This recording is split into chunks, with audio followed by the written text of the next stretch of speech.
بسم اللہ الرحمن الرحیم۔ السلام علیکم۔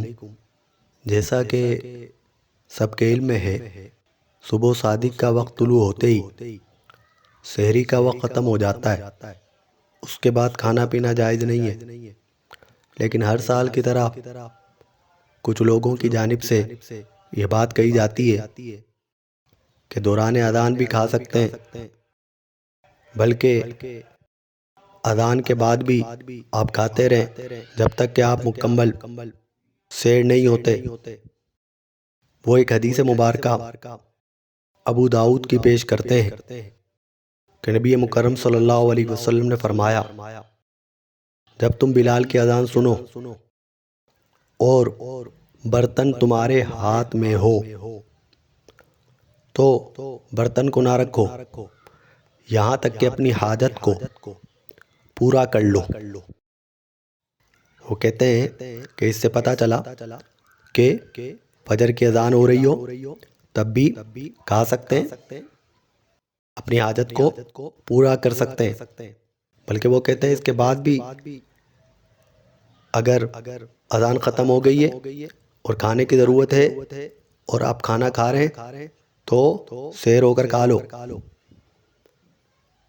بات یہ ہے کہ اس کا جواب ہے، یہ بلال کی جو اذان تھی رضی اللہ عنہ، حضرت بلال کی جو اذان تھی یہ رات میں تھی، فجر کے لیے نہیں تھی، فجر کے لیے نہیں تھی۔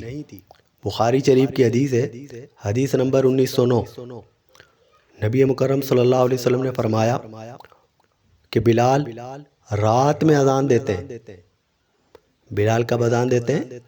رات میں اذان دیتے ہیں۔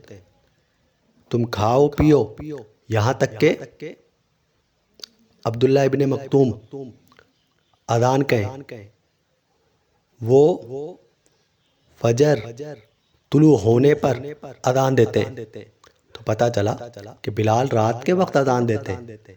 اچھا، رات کے وقت وہ کیوں اذان دے رہے تھے؟ آپ جانتے ہیں ہمارے یہاں روزے داروں کو جگانے کے لیے سائرن وغیرہ یا نعت کا اہتمام ہوتا ہے تاکہ لوگ بیدار ہوں۔ تو حضرت بلال بھی، مسلم شریف میں حدیث مبارکہ ہے، نبی مکرم صلی اللہ علیہ وسلم نے فرمایا کہ تمہیں بلال کی اذان کھانے پینے سے نہ روکے۔ وہ سحری کے لیے اذان کہتے ہیں تاکہ وہ جگائیں سوتے ہوئوں کو اور متنبہ کریں عبادت میں مشغول لوگوں کو، یعنی تاکہ وہ لوگوں کو اس طرح متوجہ کرے، بندے کا دھیان نہیں رہتا، اگر کوئی سو رہا ہے تو اس تک آواز جائے کہ سحری کا وقت آخری چل رہا ہے اور وہ سحری کر لے۔ تو یہ جو بات کہی جا رہی ہے کہ اذان ہو رہی ہو، تو بلال تو اذان فجر کی اذان تھوڑی کہہ رہے تھے، بخاری شریف میں آ گیا رات کو اور مسلم شریف میں بھی آ گیا کہ وہ تو سحری کی اذان کہہ رہے تھے، لوگوں کو جگانے کے لیے اذان کہہ رہے تھے۔ اللہ سمجھنے کی توفیق عطا فرمائے۔ لوگوں کے روزے ضائع کرنے میں لگے ہوئے۔ السلام علیکم۔